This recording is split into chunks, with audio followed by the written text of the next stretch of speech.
Hey neighbor, welcome back to ARTV. My name is John, and it's time for a review of the third full-length album by the English rock band Nothing But Thieves. This one's called Moral Panic, and my god, if that isn't a fitting title for a 2020 release, I don't know what is.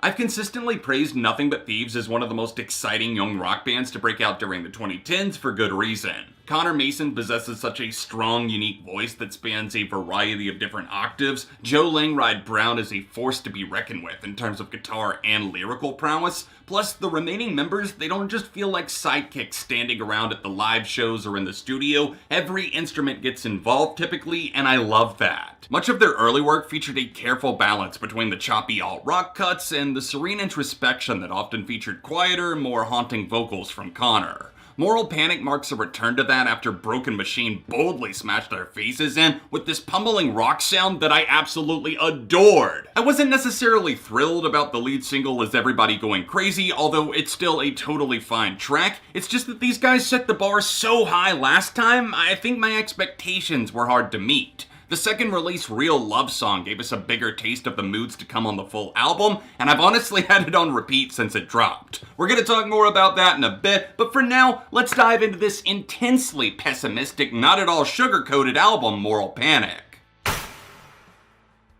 R&B was a major influence on the band's writing once again, although they specifically mention hip-hop and darker rock bands like Queens of the Stone Age as being important landmarks on their way to finishing this record. Now you hear this tagline, rock band influenced by hip-hop, and assume the worst. At least I do. I've been hurt way too many times by rockers just setting down the guitars and trying on these tacky clothes that don't suit them at all. But don't worry people, Moral Panic isn't really overbearing at all, at least not in that aspect. Slow burners are definitely littered throughout, songs that take a while to connect the dots, and remind you that this is Nothing But Thieves you're listening to, which can be frustrating. Not all of them are up to snuff with what they're clearly capable of delivering. In fact, a couple of them are downright forgettable, which sucks because there's only 11 songs. There's still more than enough electrifying thrills packed in, it's just that the love isn't spread out as thoroughly in the track list this time, which is a huge part of why it can't help but feel slightly inferior. But when the guitars roar to life, or when we get some incredible string arrangements, or Connor Mason is just belting out on the vocals, you know who you're listening to. It's an album with a big dark heart, you just have to dig a little bit deeper to find it.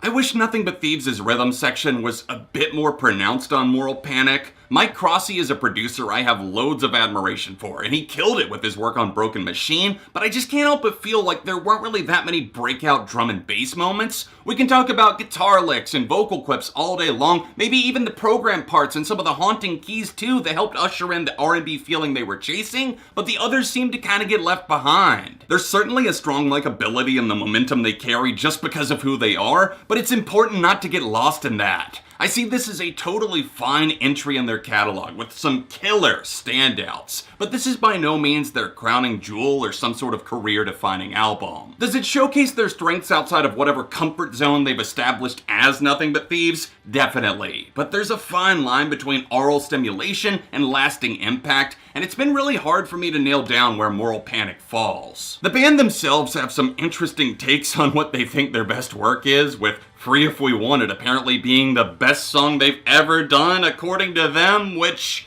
okay? Honestly, the most conventional song on the record if you ask me, with its monotonous dime a dozen lyrics, lots of repetition, and the song structure, but it's clear that Nothing But Thieves are really proud of their influences, and if you love Tom Petty, rest in peace, then you'll see exactly where they were going with this one. Getting blueballed happens a bit too much with Moral Panic, really. I keep expecting these long builds to explode or pay off with a massive, undeniable gesture, but we're stuck with some anticlimactic finale that feel more like a cliffhanger that never gets finished. When it does happen though, oh shit, hold on tight because some feathers are gonna get ruffled and y'all aren't even ready. Up to this point, I feel like I've walked the line trying to plead my case for the less enjoyable aspects that aren't bad, just underwhelming. But now for the love of God, let's talk about what went right because there's a lot of that goodness packed in too. Unperson is fucking phenomenal as an album opener that cranks out jolts of electricity faster than a generator. They have this ravenous drive as they deal blow after blow with pummeling bass, distorted guitar aggression, and Connor's untouchable vocal swagger that drives this song to the moon and back again. Real Love Song might not be everyone's cup of tea, but I fucking worship this piece of art. Connor's voice sells the tragically melodramatic lyrics as we learn of this individual that wants actual real love in a relationship, not just a portrait of what we're told it should be. The aching moments of mistrust, the brilliant butterflies in your chest, the true connection, they want it all. And the band absolutely crushed it with the darker atmosphere stuffed full of keys, shimmering riffs that never leave my head, and oddly catchy lyrics that demand to be sung back loudly. The album's title track, Moral Panic, is a walking lucid nightmare come to life, and I can't get enough of how well Connor sells the apathy of those surrounding us, convinced that we're all doomed if we can't find a way to change course and save our planet. Oh, did I not mention that this record is pretty damn political? Because it totally is, and if you're still pissy about politics and music, then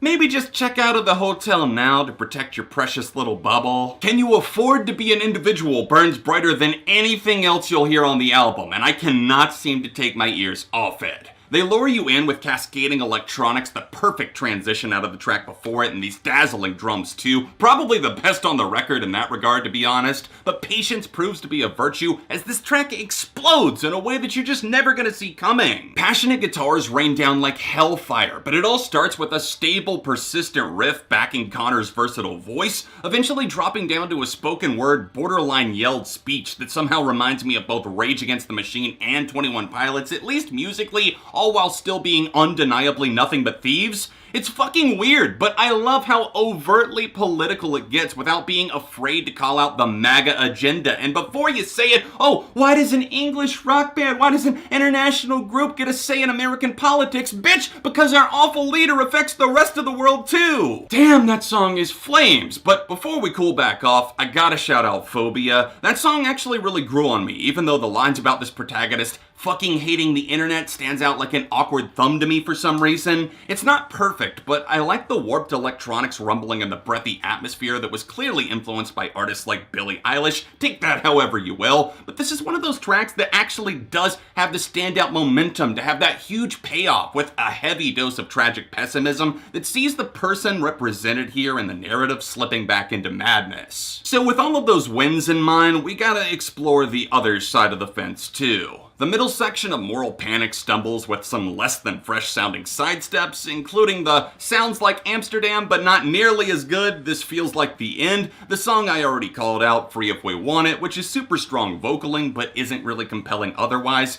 and the rare moment of optimism, There Was Sun, which unfortunately could have been handled so much more precariously. I don't at all mind it, but I can't see this being a future staple of their discography or even their live sets, and the same goes for This Feels Like the End.